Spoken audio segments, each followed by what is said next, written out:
What happened to you? Covered in blood. My high school freshman daughter, who was supposed to have gone to visit my in-laws' house, came back home with blood flowing from her forehead, so I screamed. After quickly treating her, I immediately contacted my husband. When he answered the phone, I shouted at him without thinking. Where are you? Didn't I tell you I'm on a business trip? I was stunned by his unexpected response. After all, I had seen off my husband and daughter who were supposed to visit my in-laws' home 5 days ago. In front of me was my daughter with a serious injury. Seeing me confused, my daughter revealed a shocking fact. My name is Mia Smith. I am a 40-year-old part-time housewife. My husband Michael is a salesperson who visits various schools to sell high school teaching materials. He says that trust is important, and he always behaves properly, which is cool. My daughter Sophia became a high school freshman this fall. She used to be so clingy that she couldn't leave my side, but now she's so reliable that she makes dinner and waits for me when I come home from work. I was living peacefully with my husband and daughter, but 5 years ago, my mother became bedridden due to an internal illness. Since then, I've been busy with caregiving and part-time work. I couldn't even visit my in-laws' house because of my mother's illness, and I couldn't make it happen even though I thought I should go there around Christmas. However, at that time, You don't have to push yourself. It's good that you have an understanding husband. he went to my in-laws' house alone while joking and laughing. I felt very sorry, but I was grateful because I was busy taking care of my mother. However, 3 years ago, my mother-in-law died suddenly in an accident. My father-in-law was very depressed because they were very close, and Michael's visits to my in-laws' house increased more and more. I'll take my father on a trip to cheer him up. I want to treat him to delicious sushi. Furthermore, the expenses increased to $200 or $400 every time he visited my father-in-law's house. However, as someone who was not going back to my in-laws' house because I was only taking care of my mother, I couldn't say anything about the money. One day, my husband talked to me about the cost of visiting my father-in-law, as usual. I need $700 for the next visit. What? I wondered if such a large amount of money was needed for just one visit, but my husband didn't tell me the details of how the money would be used. It must be necessary money. I convinced myself that it was also something to make my father-in-law happy. However, I didn't have any spare money at hand due to the sudden expense, so I had to temporarily withdraw money from the account where I had saved my daughter's tuition fees. From now on, I have to refrain from going to the hair salon for a while and not touch Sophia's money. From there, I worked hard to save money and gradually returned it to my daughter's account. Sophia's entrance exam went well, and while we were taking a break, I want to see Sophia after a long time. Great! I'll take Sophia and my dad out for crab. It's a reward for always working hard. Really? Yay! thank you always. She never complained even though she was always being patient, and she helped me take care of my mother. I was filled with gratitude. On the morning of the day they were to leave, Sophia waved goodbye cheerfully and said she would buy souvenirs. Have fun. Everyone in the family was smiling. At that time, we had no idea that something like that would happen.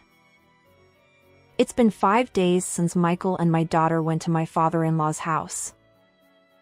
I was preparing lunch in the kitchen when I heard the sound of the front door opening with a bang. Who is it without ringing the doorbell? I was surprised and answered it loudly as I headed for the entrance. To my surprise, Sophia was standing there with blood flowing from her forehead.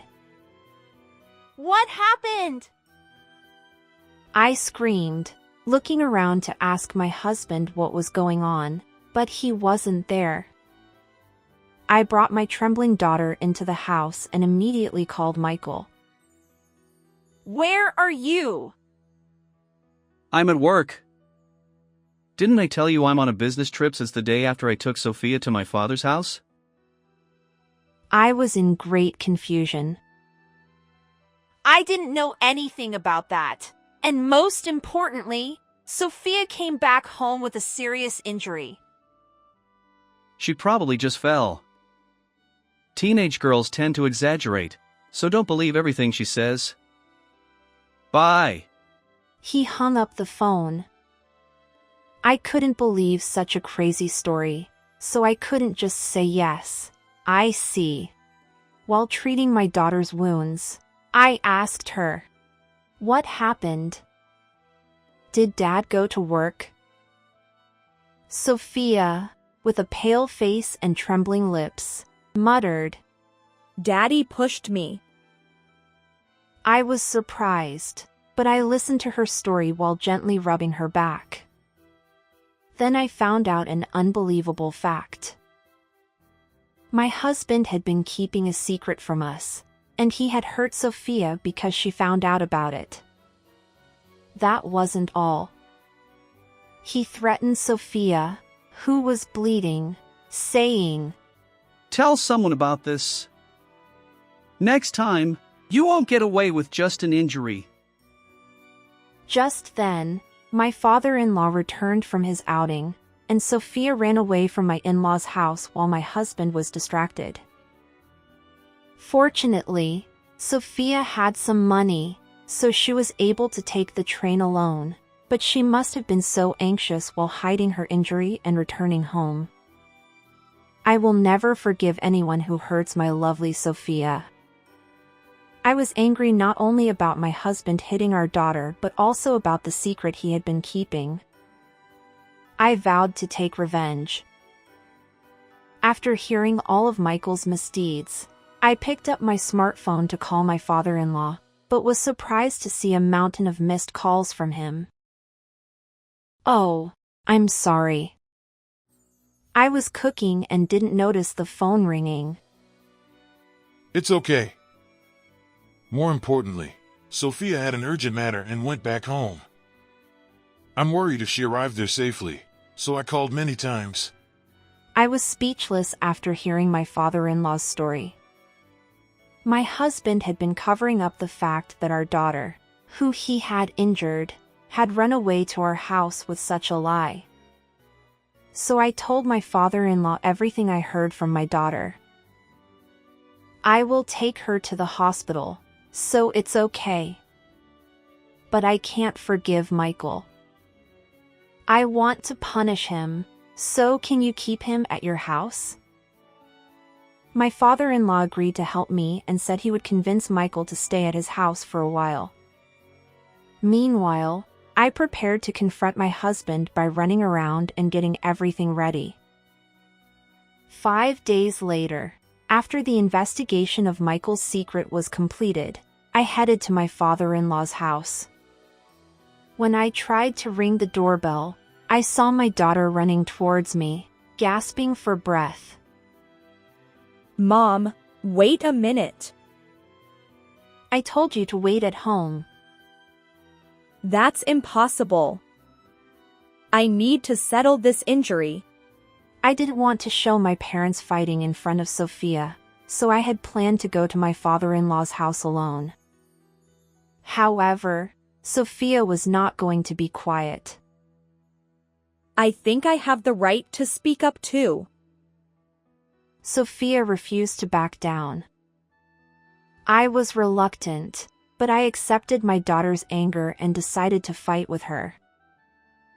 After being greeted by my father-in-law, who already knew about my plan. I entered the living room and saw my husband, who seemed to have just woken up, lying on the sofa in his pajamas and watching TV, despite it being noon. "Oh, wasn't it a business trip?" I suddenly asked, and Michael jumped up in surprise. No. I was supposed to go, but it got canceled." He began to make excuses. "Well, that doesn't matter. I want to know about Sophia's injury." "Oh, yeah, it's a stinky story. She fell down the stairs and hit her forehead." I wanted to shout at him for being so slippery, but my father-in-law spoke first. Enough already. We know that Sophia's injury is your fault. Sophia also raised her voice in agreement, and I glared at Michael. The guilty husband was flustered, but then he suddenly had an idea and looked proud as he spoke. "You haven't visited my father's house for a long time, but you act like you're so great. I cherish my father more than you guys did not." He laughed and smirked, thinking I wouldn't say anything. It was true that I hadn't said anything because I thought he was right. However, I already knew from Sophia's story that my husband's words were full of lies. Really? Can you say that it is cherishing your father when you go back to your father's house, but let your daughter do all the housework instead of spending time with your father? Yes. You've been lazing around at home since we came here. Shut up. It's just this time. I'm always working hard. I saw Michael acting so arrogantly and took out my father-in-law's account book, which I had taken in advance. It contained not only the inflow and outflow of money but also detailed records of Michael's behavior at my father-in-law's house. Let me tell you what's written here. On June 10th, I gave Michael $150 for transportation. He lounged around all day and went out at night as usual, returning in the morning. Food expenses were high because Michael was there. I read the contents in a monotone voice. According to the book, Michael lied that I didn't even pay for transportation every time he visited my father-in-law's house and received money from his father every time. Taking advantage of the fact that I didn't visit my in-laws' house, Michael had made me out to be a stingy wife and had tried to get sympathy from his father. Aren't you ashamed of living off your parent at your age? And you received so much help from him. You didn't even get an allowance, and you came to my house often. I felt sorry for you and did many things for you, but it was all nonsense. We blamed him, and Michael choked on his words and fell silent. I wonder what you used the money you swindled from your father for. Well, that's... You don't have to say anything. You're probably just thinking of another terrible lie. After Michael mumbled something, I ignored him and presented a certain photo in front of him. You wanted the money so badly because you were living it up in a place like this, weren't you? How do you know about this place? The photo showed my husband entering a shady massage parlor. He probably didn't expect that it was so well known. Michael turned pale. In fact, this was the secret that Sophia learned during her visit. She thought that Michael was taking good care of his father, but he kept going out at night and returning in the morning. So she secretly investigated him. She installed an app on his phone that would tell her his location without Michael knowing. When Michael went out, she checked his location on her computer and found that he was always at the same place. When my daughter searched on the internet, it was a service for men at night. When she was about to call to inform me of what happened, Michael came home. He saw Sophia searching for the location and details of the place on the computer and got angry, then pushed her. Sophia hit her head on the corner of the dresser and bled. You know the rest. After hearing Sophia's story, I left my mother in the care of a professional caregiver for a few days and staked out the place to gather evidence of Michael's spending.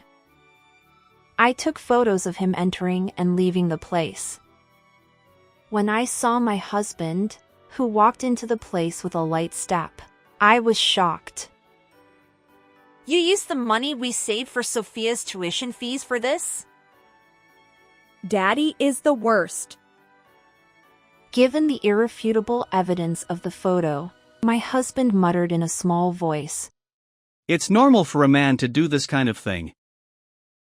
He then looked up at my father-in-law and sought his agreement with an upward glance.